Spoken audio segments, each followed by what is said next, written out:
अगर आर्य विदेशी थे तो आर्यों के सारे तीर्थ धाम और धार्मिक स्थल भारत में ही क्यों हैं? अगर आर्य विदेशी थे और उन्होंने द्रविड़ों और उनकी भाषा संस्कृति को दक्षिण में धकेल दिया, तो द्रविड़ प्रदेशों में सबसे ज्यादा सनातनी मंदिर क्यों? द्रविड़ साहित्य में आर्य पूजित नदियों, देवों और वस्तुओं का सम्मान क्यों? अगर आर्य विदेशी थे तो उनके द्वारा पूजी जाने वाली नदियां जैसे गंगा, जमुना, सरस्वती, या पहाड़ जैसे हिमालय, कैलाश आदि, या वनस्पतियां जैसे पीपल, तुलसी आदि भारत में ही क्यों? उनके कथित मूल देशों में भी ऐसी पूज्य चीजें या उनका उल्लेख क्यों नहीं मिलता? अगर आर्य विदेशी थे तो हिमालय से हिंद महासागर तक भारतवर्ष के हर गांव, हर नगर में कैसे बस गए और लोगों से कैसे घुल मिल गए? द्रविड़ समाज में सनातनी और वैदिक संस्कृति का इतना गहरा प्रभाव कैसे? अगर आर्य विदेशी थे और उन्होंने भारत के मूल निवासियों को जीता, तो उनके धर्म ग्रंथों में अपने मूल देश, संस्कृति का गुणगान या वर्णन क्यों नहीं? और सबसे बढ़कर ये कि अगर आर्य विदेशी थे और उन्होंने भारत पर आक्रमण किया था, तो आज तक इसका कोई ठोस ऐतिहासिक, पुरातात्विक या वैज्ञानिक प्रमाण क्यों नहीं मिल पाया? आर्यन इन्वेजन थियरी यानी आर्य आक्रमण का सिद्धांत भारतीय इतिहास का वो रहस्यमयी या कह लें कि सुनियोजित साजिश वाला सिद्धांत रहा है, जिसने विदेशी आक्रमणकारियों, लुटेरों, उपनिवेशवादियों और आज भी इस देश पर नजरें गड़ाए बैठे विदेशी मानसिकता के लोगों को एक ऐसा बौद्धिक हथियार मुहैया कराया जिसके दम पर वो अपने विदेशी होने का दाग धो सकें और धीरे धीरे इस देश के मूल निवासियों और मूल संस्कृति का वैसा ही दमन करते चलें जैसा उन्होंने दुनिया के कई देशों में किया है। और सबसे दुखद पहलू ये कि विदेशी लुटेरी मानसिकता से पनपी इस मन गढ़ंत आर्यन इन्वेजन थियरी को दबाव या लालच में कई देसी इतिहासकारों और बौद्धिक वर्गों ने भी दशकों तक समर्थन दिया। लेकिन महज 100-150 साल पुरानी ये थियरी अब चरमरा रही है। नई तकनीक, ज्ञान के बढ़ते स्रोत और हाल के वर्षों में मिले कई ऐतिहासिक प्रामाणिक साक्ष्यों से ये साफ हो गया है कि वैदिक आर्यों के बाहर से आने की बातें झूठी और राजनैतिक स्वार्थ से प्रेरित हैं, ताकि जब भी कोई वास्तविक लुटेरों के विदेशी मूल और विदेशी मानसिकता पर सवाल उठाए, वो हजारों साल से इस मिट्टी में रचे बसे लोगों और संस्कृतियों को ही विदेशी कहकर उन्हें चुप करा दे। आप बाहर से आए हैं, ये आर्यन जितने भी हैं वो बाहर से आए, हम तो मूल भारतीय हैं। अब इन्हीं को लीजिए। चलिए मान लेते हैं कि खड़गे जी द्रविड़ हैं और अनार्य भी, लेकिन इनका नाम मल्लिकार्जुन है। मतलब तो आपको पता ही होगा, प्योर सनातनी नाम है। इनका बस चले तो अपना और पुरानी पीढ़ियों का नाम भी बदल लें, लेकिन वो क्या क्या बदलेंगे? क्या ये अपने कर्नाटक के उडुपी, श्रृंगेरी, वेलूर, कोलार, हम्पी के मंदिरों, पत्थरों पर अंकित हजारों साल पुराने सांस्कृतिक संकेतों को बदल देंगे? क्या भारत के किसी भी राज्य के मुकाबले सबसे ज़्यादा मंदिरों वाले तमिलनाडु के मदुरई, रामेश्वरम, तिरुचिरापल्ली में गवाही दे रहे धार्मिक और ऐतिहासिक निशानों को बदल देंगे? या महाबलीपुरम के उन पुरातात्विक निशानों को मिटा देंगे जिन्हें दुनिया भर के इतिहासकार हजारों साल पुराना मान चुके हैं? इतना कुछ होने और दिखने के बावजूद अगर अपने ही देश में बौद्धिकता दो फाड़ बटी हुई है, तो अंदाजा लगाइए कि विदेशियों, खासकर अंग्रेजों का चलाया गया ये तीर कितना सटीक निशाने पर लगा है। और जिस छद्म धर्मनिरपेक्षता की आड़ में सरकारों ने इसे हवा देने वाले इतिहासकारों और लेखकों को दशकों तक प्रोत्साहन और पाठ्यक्रमों में प्रश्रय दिया, उससे भी साफ है कि अगर ये थियरी रंग लाती, और क्या भरोसा अब भी रंग लाई, तो बांटो और राज करो की नीति अभी इस देश के और कितने टुकड़े करेगी। दोस्तों, आज हम कई ऐतिहासिक और प्रामाणिक स्रोतों से उस झूठ की कलई खोलने की कोशिश करेंगे जिसे अब तक हमारे इतिहास और बहुत हद तक दिमागों पर थोपा जाता रहा है। सबसे पहले संक्षेप में जानते चलिए कि आर्यन थियरी क्या है और क्यों इस देश की एकता, अखंडता के विरुद्ध एक सुनियोजित साजिश का काम करती आई है।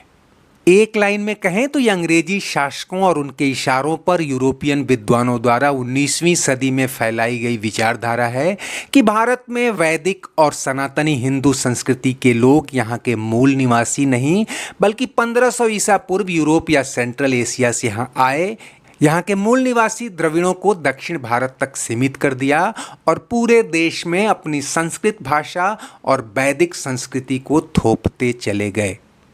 और हल्की भाषा में कहें तो अगड़ी या सवर्ण जातियां यहाँ की मूल निवासी नहीं हैं और श्याम वर्ण के लोग, खासकर दलित, आदिवासी और पिछड़ी जातियां ही मूल निवासी हैं। इस थियरी को फैलाने के पीछे कुछ खास मकसद थे। एक तो अंग्रेजों के औपनिवेशिक कदम और लूट खसोट का बौद्धिक प्रतिरोध कम होता। वो जानते थे कि इस देश में आर्थिक और सामाजिक ताकत अगड़ी जातियों के पास है, ऐसे में उन्हें विदेशी मूल का ठहरा देने से वो अंग्रेजों का प्रतिरोध कैसे कर पाते। इस थियरी का उस वर्ग का भी समर्थन मिला जो अंग्रेजों से पहले आए आक्रांताओं की विरासत संभाले हुए थे कि अब उन्हें भी कोई विदेशी नहीं कह पाएगा, चाहे उनका इस देश की मिट्टी, यहाँ की संस्कृति और आराधना स्थलों से कोई जुड़ाव हो ही नहीं।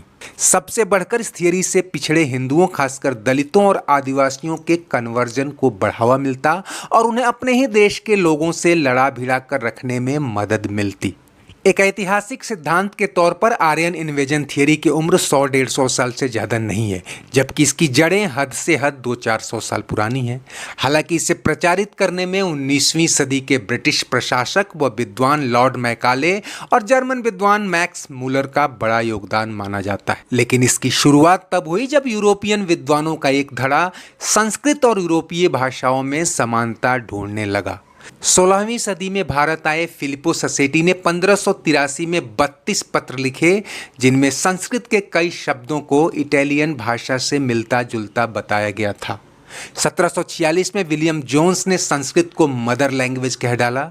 1843 में जेम्स काउल्स रिचर्ड और 1858 में जॉन विल्सन ने इस बात को हवा दी कि आर्य एक उन्नत सभ्यता की नस्ल थी जो मूलतः यूरोपियन थी और दूसरी शताब्दी ईसा पूर्व भारत आई। फिर 1834 में लॉर्ड मैकाले और 1850 के आसपास मैक्स मूलर ने वेदों के अध्ययन और अनुवाद कार्यों को बढ़ावा देते हुए इस थियरी को स्थापित करने की कोशिश की कि आर्य विदेशी थे और उन्होंने भारत के मूल निवासियों पर राज करना शुरू किया था। मार्टिमर व्हीलर ने 1946 में हड़प्पा की खुदाई की तो यहाँ से मिली चीज़ों को भी इसी थियरी से जोड़ा। मज़ेदार बात यह है कि हड़प्पा में जब फोर्टिफिकेशन या किलेबंदी के निशान मिले तो उसका संदर्भ वेदों के उस उल्लेख से जोड़ा गया जिसमें इंद्र को पुरंदर यानी किले जीतने वाला देवता कहा गया था और ये निष्कर्ष निकाल लिया गया कि आर्यों ने ही सिंधु घाटी या हड़प्पा सभ्यता पर हमला किया और इसे नष्ट किया। और सबसे दुखद ये कि आज़ादी के बाद भी जो मैकाले की शिक्षा पद्धति हमें मिली थी, उसी के आलोक में सियासी इतिहासकारों ने भी इसे हवा दी। लेकिन इन सब के समानांतर भारतीय इतिहासकारों और विद्वानों का एक वर्ग निरंतर अपने शोध और अध्ययन से इस थियरी को काउंटर करता आया है और कईयों ने साइंटिफिक और पुरातात्विक आधार पर साबित करने की कोशिश की कि आर्य भी इसी देश के मूल निवासी हैं और उनकी अगर किसी से लड़ाई हुई तो वो एक ही संस्कृति के बीच हुई लड़ाई थी। बीबी लाल और एसपी गुप्ता जैसे विद्वानों का तर्क रहा है कि हड़प्पा सभ्यता और वैदिक संस्कृति में एक निरंतरता रही है, यानी दोनों साथ साथ विद्यमान रही। अभी तक किसी भी खुदाई में ऐसे साक्ष्य नहीं मिले हैं कि किसी बाह्य आक्रांता ने हड़प्पा संस्कृति का विनाश किया। सिंधु घाटी सभ्यता के कई स्थल वैदिक ग्रंथों में वर्णित स्थलों से मेल खाते हैं। सरस्वती नदी के अस्तित्व को तो अब भूवैज्ञानिक भी मानने लगे हैं। डेविड फॉरली और कोएनराड एल्स्ट जैसे विदेशी विद्वान भी मानते हैं कि ऋग्वेद, जो आर्यों का सबसे प्राचीन ग्रंथ है, उसमें आर्यों की विदेशी उत्पत्ति का कोई उल्लेख नहीं है। इसके विपरीत ऋग्वेद भारत की नदियों, विशेष रूप से सरस्वती और भूगोल का विस्तृत वर्णन करता है जो स्थानीय निवास को दर्शाता है। भूवैज्ञानिक और उपग्रह अध्ययनों से पता चलता है कि सरस्वती नदी 3000 से 2000 ईसा पूर्व तक बहती थी, जो वैदिक काल को सिंधु सरस्वती सभ्यता से जोड़ता है और ये दर्शाता है कि आर्य भारत के मूल निवासी थे। आर्यन इन्वेजन थियरी के पक्ष में ये प्रचार किया गया कि मोहनजोदाड़ो या हड़प्पा की खुदाई में प्राप्त चीज़ों में वैदिक संस्कृति या आर्य संस्कृति के निशान नहीं मिले हैं, जबकि ये गलत है। इन खुदाइयों में मिले अग्निकुंड, योग मुद्राएं और अन्य प्रतीक चिन्ह वैदिक संस्कृति से खूब मेल खाते हैं। यही नहीं, मेहरगढ़ की खुदाई ईसा से 6500 साल पुरानी चीज़ों के मिलने का दावा करती है और यहाँ से तांबा, जौ और पशुओं के निशान मिले थे जिनका वैदिक संस्कृति में खास महत्व रहा है। आर्यन इन्वेजन थियरी वाले दावा करते हैं कि आर्य घोड़े और रथ अपने साथ लाए थे।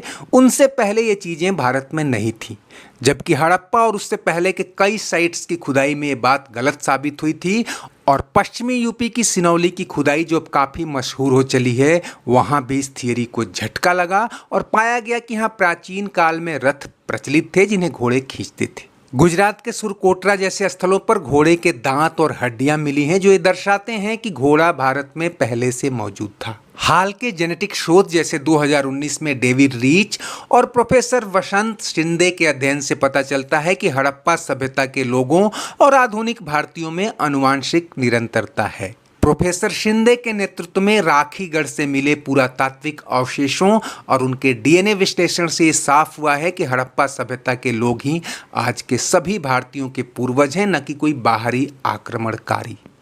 जो विद्वान संस्कृत और यूरोपीय भाषाओं में समानता के आधार पर दलील देते हैं कि आर्य और उनकी भाषा संस्कृति की उत्पत्ति यूरोपियन क्षेत्रों में हुई होगी, तो वो इसका जवाब नहीं दे पाते कि वही भाषाई समानता तो संस्कृत और जापानी भाषा में मिलती है। तो क्या आर्यों का मूल जापान भी है? इसके अलावा वैदिक ग्रंथों में खगोलीय घटनाओं का उल्लेख है, जैसे नक्षत्रों की स्थिति जो 4000 से 3000 साल ईसा पूर्व तक इशारा करते हैं। ऐसे में साफ है कि कम से कम इतनी प्राचीन संस्कृति यहाँ विद्यमान थी। इंडोलॉजिस्ट मालती शेंडगे, जिन्होंने बौद्ध धर्म में पीएचडी की है, अपने रिसर्च में तर्क देती हैं कि आर्य और द्रविड़ संस्कृतियाँ एक ही सभ्यता की दो शाखाएं थीं। दोनों के बीच गहरे संबंध थे, न कि शत्रुता। वेदों में आर्य दस्यु संघर्ष की बात है, लेकिन दस्यु शब्द पूजा पद्धति से जुड़ा है, न कि किसी नस्ल से। यह संघर्ष धार्मिक विचारधाराओं का था, न कि जातीय समूहों का। समाजशास्त्री ये तर्क बड़े जोर शोर से उठाते हैं कि अगर आर्य बाहर से आए होते तो उनके धार्मिक स्थल भारत के बाहर भी होते, और यही बात उन समूहों को हजम नहीं होती जो भारत पर हावी होना तो चाहते हैं, लेकिन उनके प्रमुख धर्मस्थल और तीर्थस्थल आज भी भारत के बाहर ही हैं। यह भी कि वेदों में जिन नदियों, पहाड़ों और पूज्य वनस्पतियों का जिक्र है, वो सब भारत में ही क्यों है? अगर आर्य बाहर से आए होते तो कुछ विदेशी स्थलों का जिक्र भी होता और आज इन चीज़ों के प्रमाण वहाँ भी मिलते। एक और तर्क कि जिन द्रविड़ों पर आर्यों ने हमला किया या उन्हें हराया या सताया, उनके धार्मिक ग्रंथों में ऐसा कोई वर्णन नहीं मिलता कि आर्य बाहर से आए थे और उन्होंने हम पर हमला किया था। यही नहीं, बौद्ध और जैन धर्म ग्रंथों में तो कम से कम इसके प्रमाण होते कि आर्य नाम की कोई नस्ल बाहर से आई थी और उसने देसी लोगों को बेदखल किया था। हमें ये भी नहीं भूलना चाहिए कि ब्रिटिशर्स ने भारतीय धर्म ग्रंथों, खासकर वेद पुराणों को कभी ऐतिहासिक स्रोत नहीं माना और न मानने दिया। उनमें कई ऐतिहासिक, भौगोलिक और खगोलीय तर्क मिल जाएंगे कि सनातन संस्कृति यहाँ हजारों साल से है। एनएस राजाराम और अन्य इतिहासकारों का कहना है कि आर्य आक्रमण सिद्धांत को 19वीं सदी में ब्रिटिश औपनिवेशिक विद्वानों ने प्रचारित किया ताकि भारतीय समाज को विभाजित किया जाए और ये सिद्ध किया जाए कि अंग्रेजों की ही एक नस्ल उन पर पहले से राज करती आ रही थी। कुल मिलाकर ये साफ है कि ब्रिटिशर्स ने आर्यन इन्वेजन थियरी को बढ़ावा दिया ताकि उनकी बांटो और राज करो की नीति फले फूले और उनके कुकर्मों पर पिछले मनगढ़ंत आक्रमणों का पर्दा डाला जा सके। और आज भी जिन लोगों के हित मूल भारतीयों, खासकर हिंदू समाज को बांटने पर टिका है, वो इस थियरी को लिए फिरते हैं। फिलहाल आप क्या सोचते हैं इस बारे में? कमेंट बॉक्स में आपकी हर राय का स्वागत है। चलते चलते वीडियो लाइक, शेयर और सब्सक्राइब करना न भूलें। धन्यवाद। नमस्कार।